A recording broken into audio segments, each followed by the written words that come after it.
Siz Amerika fuqarosiz va ota-onangizni Amerikaga chaqirmoqchimisiz? Unda ota-onangiz uchun viza olishlarga hech qanday cheklov yo'q.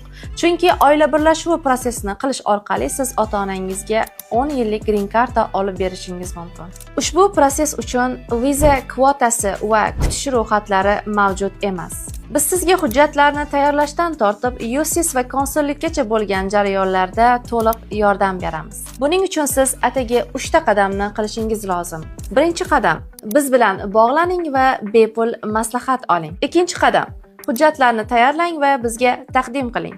Uchinchi qadam esa ota-onangizni Amerikada kutib oling. Agarda siz ham ota-onangiz bilan birgalikda Amerikada yashashni xohlasangiz, bizga murojaat qiling va ushbu videoga like bosishni unutmang.